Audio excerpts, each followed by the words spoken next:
Hello my dear दोस्तों, कैसे हो सब? आई होप बहुत अच्छे होंगे सब। आज आपकी स्पेशल डिमांड पर मैं लेकर आई हूँ topic that is a reversal of input tax credit. आइए स्टार्ट करते हैं।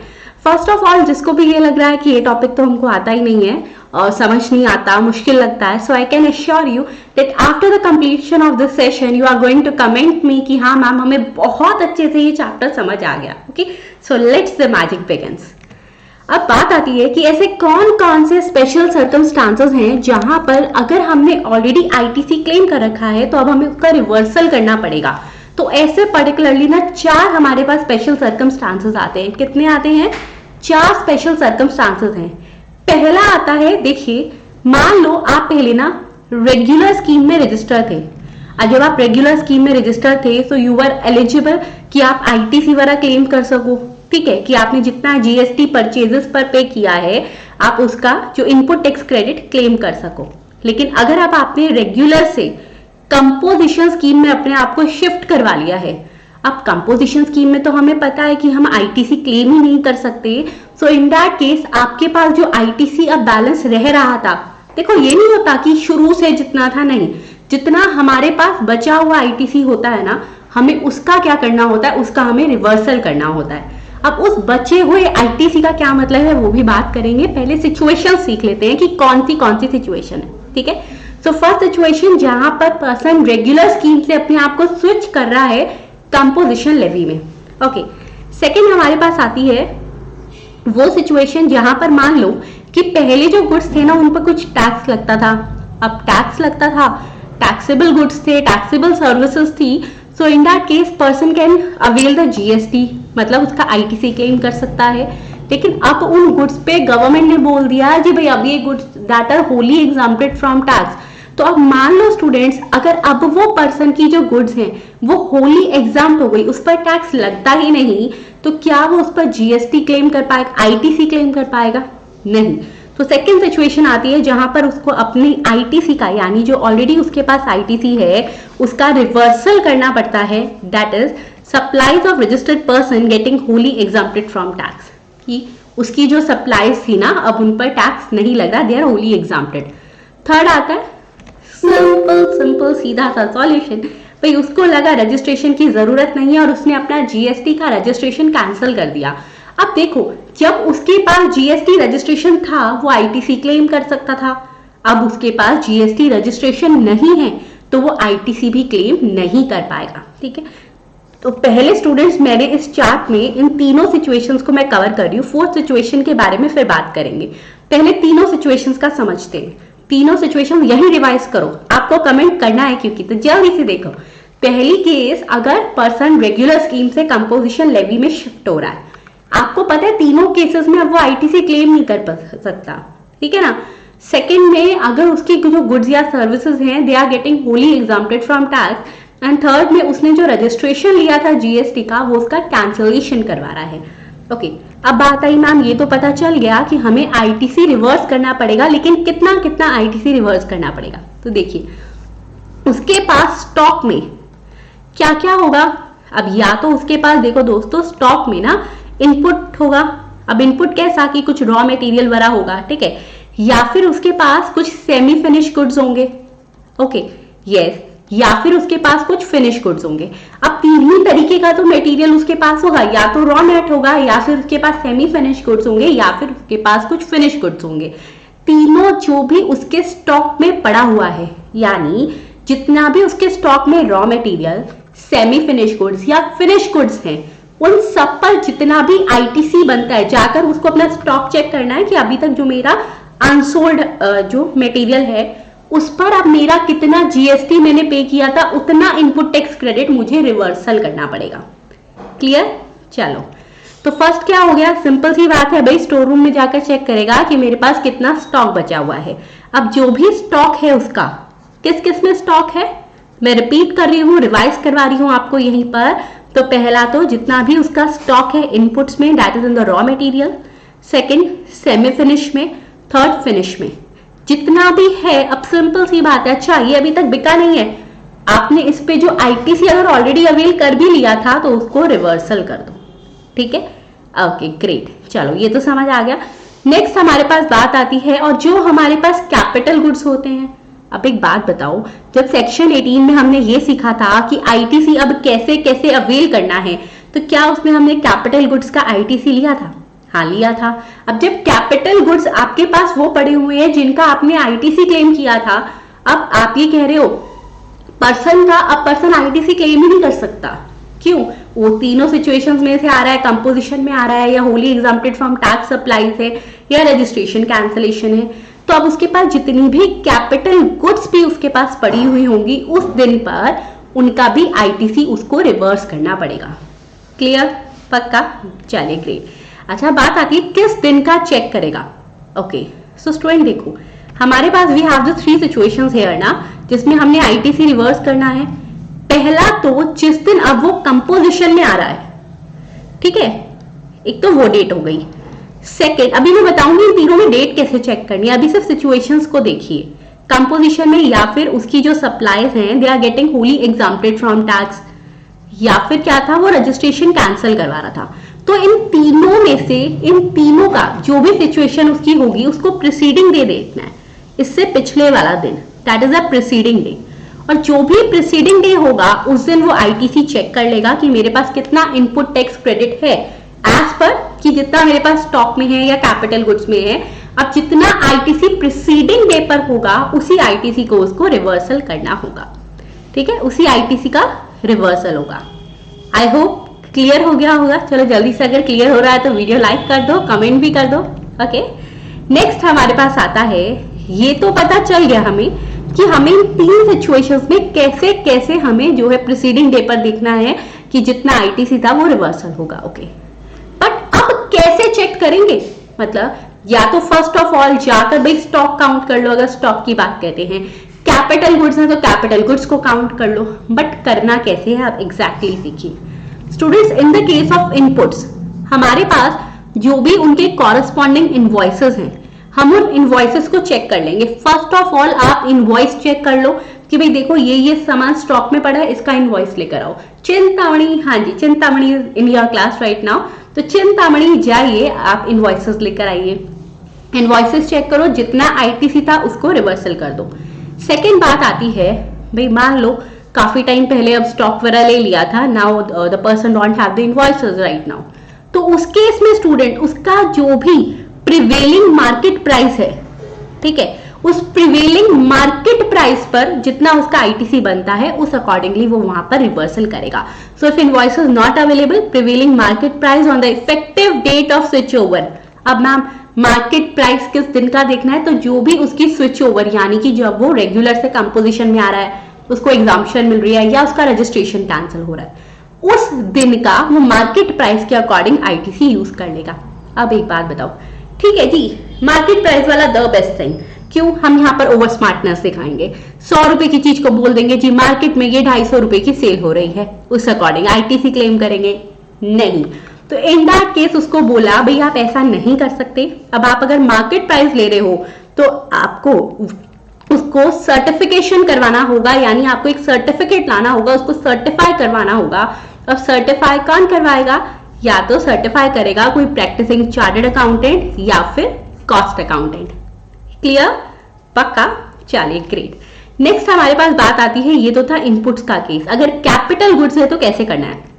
अच्छा याद करो, क्लास में क्या बोला था? कैपिटल गुड्स की total life, estimated life in the GST कितनी लेते हैं मैम? 5 इयर्स। ओके, कितने मंथ्स होते हैं 5 इयर्स? यानी 60 मंथ्स। कैसे? एक साल में 12 महीने, तो 5 साल में 60 महीने, ठीक है, 60 मंथ्स हो गए। यस, तो स्टूडेंट्स अब हम ये देख लेंगे, प्रो राटा बेसिस लगा लेंगे कि भाई मान लो असेट जो है वो 2.5 ईयर पहले परचेज करी थी, तो 2.5 साल यूज हो गई, वो आईटीसी वाला को छोड़ दो, बैलेंस जो 2.5 ईयर है ना उसका आईटीसी रिवर्स कर देंगे। यानी हम उसको प्रो राटा बेसिस पर देख लेंगे कि उसकी रिमेनिंग यूजफुल लाइफ जो है इन मंथ्स वो कितनी है। क्लियर? अच्छा, अब इन मंथ्स कैसे देखते हैं? 5 years is equals to 60 month, तो उसके बेसिस पर हम निकाल लेते हैं। मान लो अब उसने कहा भाई 2 साल बचे हुए हैं, तो अब हम क्या करेंगे कि ठीक है, इट मीन्स मान लो उसने टोटल 1000 रुपए का आईटीसी क्लेम किया था, 1000 रुपीज का आईटीसी 60 मंथ्स के लिए था, 5 साल को लिए था। उसका कितना बचा हुआ है, 2 ईयर्स यानी 24 मंथ्स। ठीक है, तो इसको निकालकर उतना आईटीसी रिवर्सल हो जाएगा। क्लियर? चलो ग्रेट। अब नेक्स्ट आता है जो आईटीसी है, क्या वो बस हम एक साथ रिवर्स कर दें या सीजीएसटी, एसजीएसटी और यूटीजीएसटी एज द केस में भी, या आईजीएसटी का अलग अलग रिवर्सल करना है? अलग अलग करना है, अलग अलग उसकी कैलकुलेशन आपको करनी है। ध्यान रखना, बहुत इंपॉर्टेंट पॉइंट है, कैलकुलेशन सेपरेटली होती है।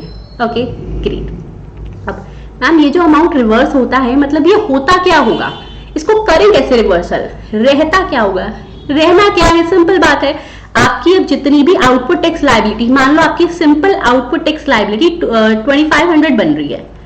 अब पता चला भाई 1000 रुपीज का आईटीसी रिवर्स करना है, सो इन दैट केस 1000 रुपीज भी आपकी आउटपुट टैक्स लायबिलिटी में ऐड हो जाएगा। देखो, रिवर्सल का मतलब होता है जो आईटीसी पहले क्लेम किया था, यानी उतना जीएसटी डिपार्टमेंट को हमने कम दिया था, जीएसटी अमाउंट, यस, उसको वापस कर दो कि नहीं ये 1000 रुपए आपके बनते हैं और आप ले लीजिए। Okay, so in that case 3500 का आईटीसी आपको जो आउटपुट टैक्स लायबिलिटी पे करनी होगी। नेक्स्ट हमारा पॉइंट आता है कि अब मान लो हमने पढ़ा था भाई इलेक्ट्रॉनिक क्रेडिट लेजर में कुछ आईटीसी पड़ा होता है, हाँ जी, इलेक्ट्रॉनिक कैश लेजर में भी हमारे पास बैलेंस हो, तो फिर क्या करें? तो स्टूडेंट्स इन दैट केस वो जो अमाउंट्स है अब हम उनको डेबिट कर देंगे, और अगर कोई उसके बाद बैलेंस बचता है तो वो खत्म हो जाएगा। ठीक है, यानी उसने बोला मान लो आपकी अब जितनी भी आउटपुट टैक्स लायबिलिटी 3500 है, हम नॉर्मली टैक्स लायबिलिटी कहां से पे करते हैं? या तो इलेक्ट्रॉनिक क्रेडिट लेजर से, नहीं है क्रेडिट लेजर में तो कैश लेजर से। यही 2 पॉइंट्स हमारे पास अवेलेबल है। यस, तो आपको अभी भी क्या करना है, क्रेडिट लेजर या कैश लेजर को जैसे पहले डेबिट करते थे पेमेंट ऑफ टैक्स के लिए, ऐसा ही करना है। अगर उसके बावजूद क्रेडिट लेजर में कोई आईटीसी बच गया, मान लो आपका जो है 3500 है amount, but electronic credit ledger में 10,000 था, तो 3500 डेबिट हो जाएगा, और जो बैलेंस अमाउंट है ना student, that will be lapse out, वो खत्म हो जाएगा, क्योंकि अब भाई आप कोई आईटीसी आगे क्लेम कर ही नहीं सकते। So I hope you got this point, पक्का देख लीजिए। Okay great. तो अगर अभी तक यहाँ के तीनों पॉइंट समझ आए हैं तो जल्दी से मुझे कमेंट सेक्शन में बताओ, जो मैंने बोला था that there will be a magic, कि आपको ये बहुत अच्छे से टॉपिक समझ आएगा, वो हुआ या नहीं हुआ। इसी के साथ साथ स्टूडेंट्स हमारे सीए इंटर और सीएमए इंटरमीडिएट के बैचेस ऑलरेडी स्टार्ट भी हो चुके हैं, न्यू बैचेस भी आने वाले हैं फॉर द अपकमिंग एग्जामिनेशंस। तो जिनको बैच ज्वाइन करना है डोंट डिले इट और जल्दी से बैचेस को ज्वाइन कर लो। ओके चलो नेक्स्ट अब हमारे पास आता है, अच्छा मैम बैच ज्वाइन कैसे करना है? सो डिस्क्रिप्शन में आपका लिंक दिया हुआ है, आप वहां पर जाकर ज्वाइन कर सकते हो। ठीक है, नेक्स्ट हमारे पास आता है कि अब मान लो किसी पर्सन ने ना पे पहले कोई कैपिटल गुड्स या फिर प्लांट एंड मशीनरी परचेज किया था। ठीक है, अब देखो जब उसने कैपिटल गुड्स परचेज करे या प्लांट एंड मशीनरी परचेज करा, तो उस पर जो इनपुट टैक्स क्रेडिट था उसका, यानी जो जीएसटी पे किया था वाइल ऑन परचेज, उसका आईटीसी उसने क्लेम कर लिया। हाँ, ये तो प्रोविजन था। अब वो ये कहता है आपने अगर इसका आईटीसी क्लेम किया था तो it means we are supposing कि आप इसको आगे किसी को सप्लाई नहीं करोगे। अगर आप अब इस कैपिटल गुड्स या प्लांट एंड मशीनरी को सप्लाई कर रहे हो तो देख लो ये जो पहले आईटीसी क्लेम करके बैठे थे ना, इसका रिवर्सल होगा, क्योंकि देखो कैपिटल गुड्स और plant and machinery are not are goods. हम उनको लेते इसीलिए कि हमने इसका कंजम्पशन करना है, इसको सप्लाई नहीं करना। बट अगर आप उसको सप्लाई कर रहे हो जिस पर आपने आईटीसी क्लेम किया था, सो इट मींस यहां पर हम ये मानेंगे कि आपने जो आईटीसी क्लेम किया था वो गलत किया था और उसका रिवर्सल हो जाएगा। ठीक है, अच्छा नाउ द नेक्स्ट पॉइंट, कितना आईटीसी रिवर्स करना है? आपको आज ना बहुत ही बढ़िया सी बात बताते हैं। क्या आपने बहुत बार सुना होगा, मैंने क्लास में भी बोला, क्लास में जिन्होंने सुना उनको तो ये पॉइंट पता ही है, रिवाइज कर लेते हैं। देखो 5% पर क्वार्टर के हिसाब से जो कैपिटल गुड्स या प्लांट एंड मशीनरी का आईटीसी रहता है। अब now why the 5% per quarter? ये ऐसा क्यों था? मैंने आपको बोला एक असेट की जो लाइफ है दैट इज 60 मंथ्स। ओके, अब एक असेट की लाइफ अगर 60 मंथ्स है, ठीक है, तो यानी स्टूडेंट अगर मैं 60 मंथ्स को क्वार्टर में डिवाइड करूं तो कितने क्वार्टर बैठे? अच्छा, एक क्वार्टर में कितने महीने होते हैं मैम? 3 मंथ्स होते हैं। आओ फिर देखते हैं। तो 60 मंथ्स यानी कितना क्वार्टर हो गया? कितने क्वार्टर हो गए? 20 क्वार्टर, यस। अब इन्होंने क्या किया स्टूडेंट्स, इस 20 क्वार्टर को पता है भाई 100% आईटीसी कोई पर्सन क्लेम करता है, इसको 20 क्वार्टर्स में डिवाइड करना है तो 5% पर क्वार्टर के हिसाब से बैठता है। That is the logic behind it. Clear? चलो अब जिसको लॉजिक याद करना है लॉजिक समझ लो, वरना सिंपल पता है 5% पर क्वार्टर। ओके चलो ग्रेट।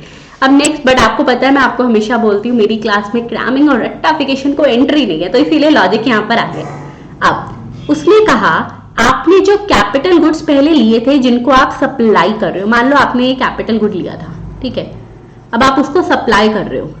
ओके सो अब हम आपको ये बोलेंगे कि आपने जितना आईटीसी लिया था आपको उसको रिवर्स करना पड़ेगा, लेकिन कितना करना पड़ेगा? ठीक है मैम, रिमेनिंग लाइफ वाला नहीं students, remaining life is for the goods वाला पार्ट के लिए। ये तो आपने क्या किया यहाँ पर, तो आपने कैपिटल गुड्स, देखो रिमेनिंग लाइफ के लिए हम वो देख रहे थे भाई चलो अब पर्सन जो है आईटीसी ले ही नहीं सकता, यहाँ पर्सन ने चालाकी कर दी, कैपिटल गुड्स या प्लांट एंड मशीनरी को फोर्थ सिचुएशन में सप्लाई कर दिया जो अलाउड नहीं था, यानी उसने इसको अपना नॉर्मल गुड्स बना दिया। तो उसने कहा अब ये जो कैपिटल गुड्स है ना, ये देखो इसकी डेट ऑफ इनवॉइस क्या थी, ठीक है।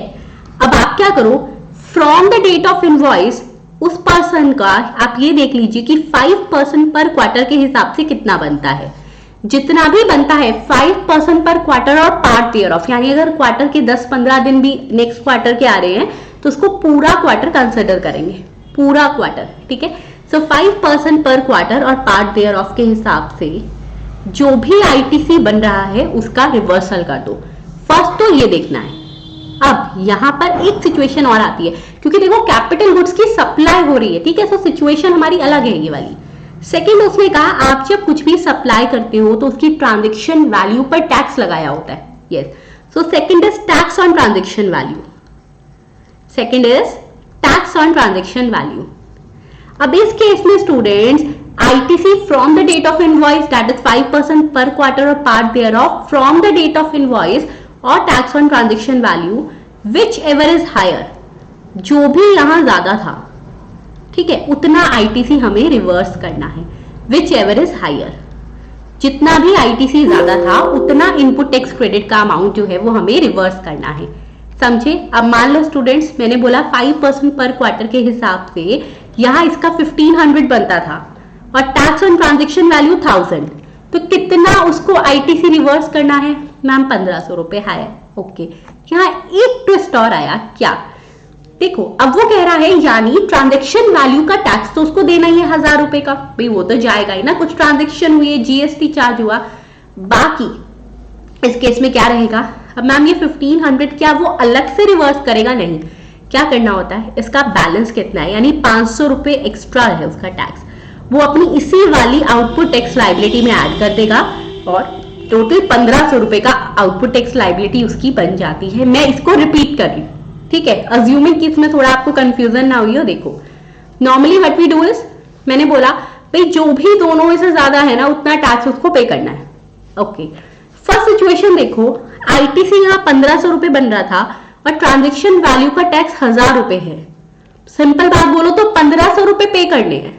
ओके, ये 1500 रुपए है तो वही same case whichever is higher, लेकिन होता कैसे है? ट्रांजैक्शन वैल्यू में आपको, क्योंकि ट्रांजैक्शन वैल्यू का टैक्स तो पे करना ही है, अब जो एक्स्ट्रा आया 500 रुपीज उसको हम ट्रांजैक्शन वैल्यू की आउटपुट टैक्स लाइबिलिटी में ऐड करके पे कर देंगे।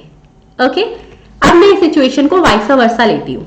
मान लो आईटीसी 5% के हिसाब से 1000 बनता और ट्रांजैक्शन वैल्यू पर 1500, सो विच एवर इज हायर 1500, फिर तो कोई दिक्कत ही नहीं है, जो ज्यादा था यानी 1500 रुपए पे कर दो। दोनों में हायर पे हो रहा है, the only difference is transaction value अगर आपकी कम आ रही है उसका टैक्स और आईटीसी वाला ज्यादा आ रहा है तो ट्रांजैक्शन वैल्यू की आउटपुट टैक्स लाइबिलिटी में बैलेंस ऐड हो जाएगा। ओके, नेक्स्ट पॉइंट क्या आता है यहाँ पर? Okay, so we have covered this and this and this. Next is, क्या यहाँ पर भी हमें सेपरेट आईटीसी रिवर्सल देखना है जैसे पहली 3 सिचुएशन में देखा? डेफिनेटली आपको हर सिचुएशन में सेपरेट आईटीसी रिवर्सल देखना है।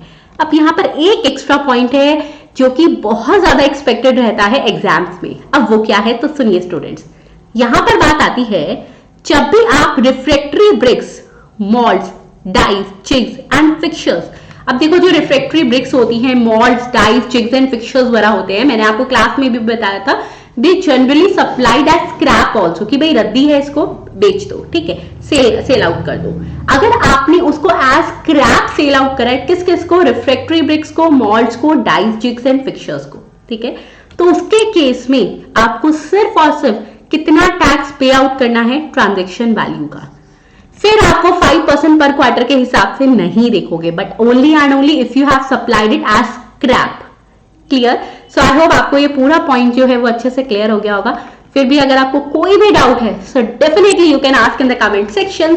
साथ ही साथ अगर और भी कोई टॉपिक लग रहा है कि बिल्कुल समझ नहीं आ रहा, so please comment it in the section, comment section also. Okay, thank you, have a nice day students, and yes, subscribe to my channel and stay tuned to it.